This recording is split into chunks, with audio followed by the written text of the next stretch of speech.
በመጀመሪያም ርዕሶቹን እንሆ። የኢትዮጵያ የሕዝብ ተወካዮች ምክር ቤት ባለፈው ህዳር የደነገገውን የአስቸኳይ ጊዜ አዋጅ ዛሬ ሻረ። የአስቸኳይ ጊዜ አዋጁ የተደነገገው ወደ አዲስ አበባ የተቃረበውን የህዝባዊ ወያኔ ሓርነት ትግራይ ህወሓት ጦርን ግስጋሴ ለመግታት ነበረ። የአዋጁን መነሳት ከ60 የሚበልጡ የምክር ቤት እንደራሴዎች ተቃውመውታል። በመጪው ሐሙስ ብራስልስ ቤልጅግ ውስጥ የሚደረገው የአፍሪቃና የአውሮፓ ህብረቶች አባል ሀገራት የመሪዎች ጉባኤ የሁለቱ አህጉሮች ፖለቲከኞች ልዩነቶች ሊንጸባረቁበት እንደሚችል እየተነገረ ነው። በየሶስት ዓመቱ አንድ የሚደረገው የሁለቱ ተጎራባች አህጉራት የመሪዎች ጉባኤ ምጣኔ ሀብታዊና የጸጥታ ትብብርን ለማጠናከር ያለመ ነው። የሩሲያና የጀርመን መሪዎች ዛሬ ያደረጉት ውይይት የሩሲያንና የምዕራባውያንን ፍጥጫ ለማርገብ መጠነኛ ለውጥ ማሳየቱ ተነገረ።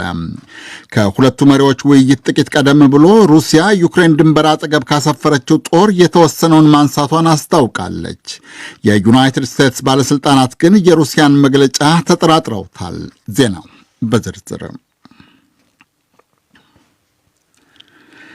የኢትዮጵያ የሕዝብ ተወካዮች ምክር ቤት ባለፈው ህዳር ጥሎት የነበረውን የአስቸኳይ ጊዜ አዋጅ ዛሬ ሻረ።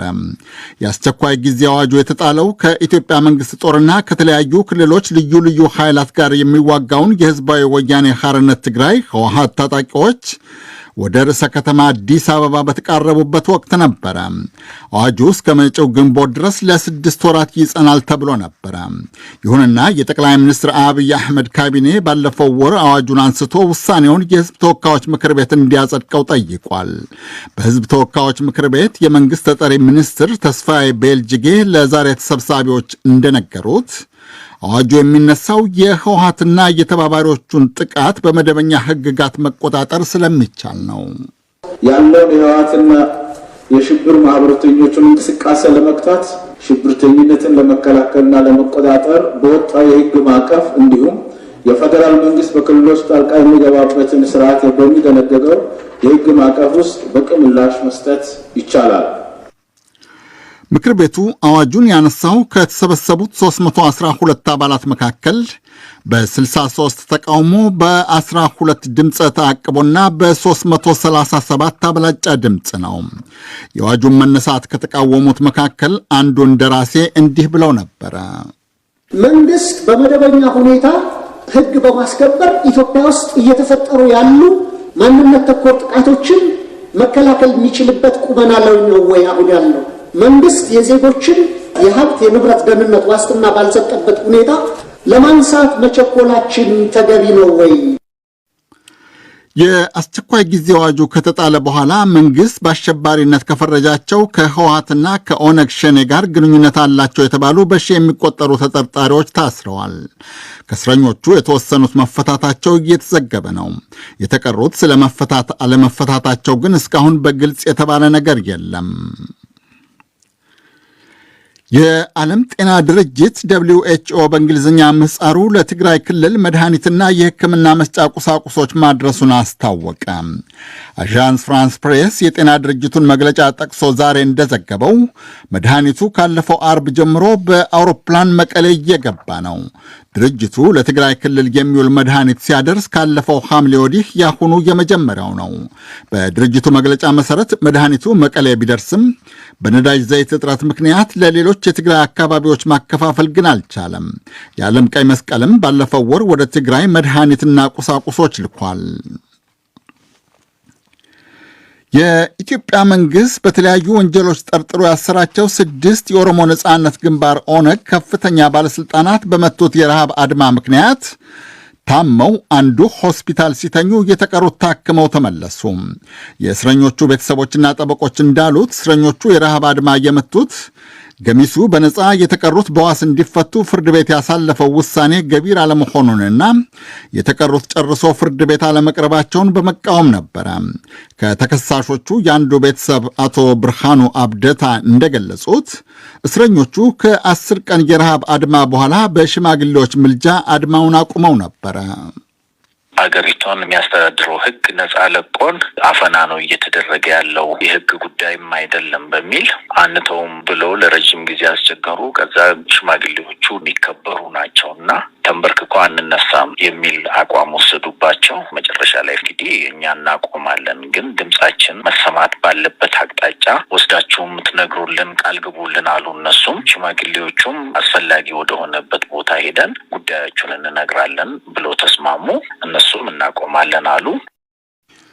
የአዲስ አበባ ወኪላችን ስዩም ጌቱ እንደዘገበው ከአድመኞቹ አቶ በቴ ኡርጌሳ በጠና በመታመማቸው ሆስፒታል ተኝተው እንዲታከሙ ሐኪሞች ሲወስኑ ሚካኤል ቦረን፣ ከኔሳ አያና፣ ለሚ ቤኛ፣ ዳዊት አብደታ እና ገዳ ገቢሳ ግን ታክመው ወደ ታሰሩበት ወደ ቡራዩ ፖሊስ መምሪያ ተመልሰዋል።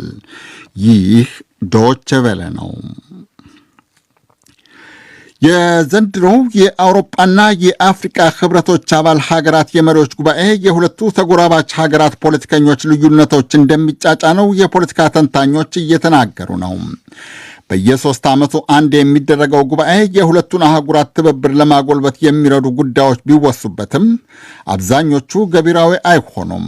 የፊታችን ሐሙስና አርብ ብራስልስ ቤልጂክ ውስጥ በሚደረገው ጉባኤም አፍሪካውያን ከዚህ ቀደም የተደረጉ ስምምነቶች ገቢር እንዲሆኑ ለመጠየቅ መዘጋጀታቸው ተዘግቧል።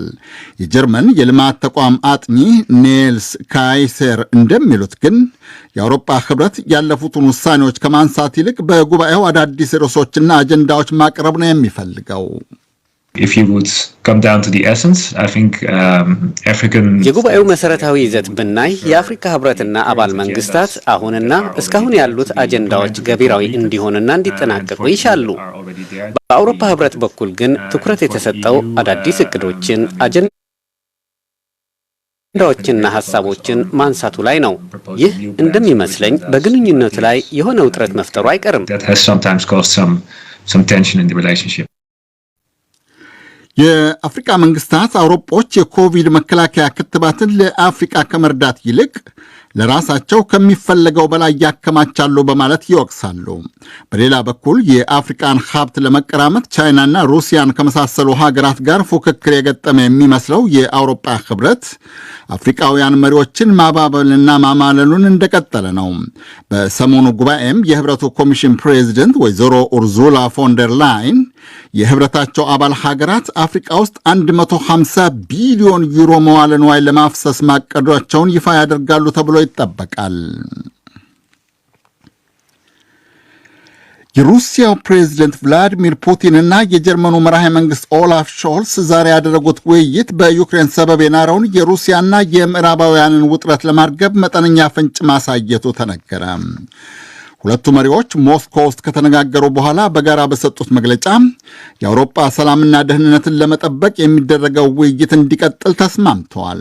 የሩሲያው ፕሬዝደንት ቭላዲሚር ፑቲን ለጋዜጠኞች እንደነገሩት አውሮፓ ውስጥ የሚተከሉ ሚሳኤሎችን ቁጥጥር ለመቀነስና ወታደራዊ እንቅስቃሴዎችን ግልጽ ለማድረግ ሞስኮም ከዋሽንግተንና ከኔቶ ጋር ለመነጋገር ዝግጁ ነች። የጀርመኑ መራሄ መንግስት በበኩላቸው የአውሮፓን ጸጥታና ደህንነት በማስከበሩ ሂደት ሩሲያ ወሳኝ ሚና እንደምትጫወት አውስተዋል። ሾልስ አክለው እንዳሉት አውሮፓ ውስጥ ዘላቂ ሰላም የሚሰፍነው ሩሲያን በመቃወም ሳይሆን ከሩሲያ ጋር በመተባበር ነው። ሩሲያ ከ100 ሺህ የሚበልጡ ወታደሮቿን ዩክሬን ድንበር አጠገብ ካሰፈረች ካለፈው ህዳር ማብቂያ ወዲህ የተካረረውን ውጥረት ለማርገብ የሚደረገው ዲፕሎማሲያዊ ጥረት ተሟጦ አለማብቃቱንም ሾልስ አስታውቀዋል። ሁለቱ መሪዎች ውይይቱ እንዲቀጥል ቢስማሙም ምዕራባውያን መንግስታት ለሩሲያ ዋና ዋና ጥያቄዎች ተገቢውን መልስ አለመስጠታቸው የታሰበውን ውይይት ሊያደናቅፈው እንደሚችል ፑቲን በተዘዋዋሪ መንገድ ጠቁመዋል። የሩሲያው መሪ ዩክሬንና ሌሎች የቀድሞ ሶቪየት ህብረት ሪፐብሊኮች የኔቶ አባላት እንዳይሆኑ ምዕራባውያን መንግስታት ሩሲያ ድንበር አጠገብ የጦር መሳሪያ ማከማቸታቸውን እንዲያቆሙና ሩሲያ ድንበር የሰፈረው የኔቶ ጦር ኃይል እንዲነሳ በድጋሚ ጠይቀዋል። ሁለቱ መሪዎች ከመወያየታቸው ጥቂት ቀደም ብሎ ዩክሬን ድንበር አጠገብ ከሰፈረው የሩሲያ ጦር የተወሰነው አካባቢውን ለቆ መውጣት መውጣቱ የሩሲያ መከላከያ ሚኒስቴር አስታውቋል። ወደ የምሽጉ ተመልሷል የተባለው ጦር በ10 ሺዎች ይቆጠራል ነው የተባለው። አንድ የዩናይትድ ስቴትስ የመከላከያ ሚኒስቴር ባለስልጣን ግን ሌሎች የሩሲያ ወታደሮች ወደ ዩክሬን ድንበር እየተጠጉ ነው በማለት ወቅሰዋል። የአሜሪካ መገናኛ ዘዴዎች የሀገሪቱን የስለላና የመከላከያ ባለስልጣናት ጠቅሰው የሩሲያ ጦር ነገ ሮብ ዩክሬንን ይወራል የሚል ዜና ሲያራግቡ ነበረ። ሩሲያ ግን ዘገባውን በተደጋጋሚ አስተባብላለች።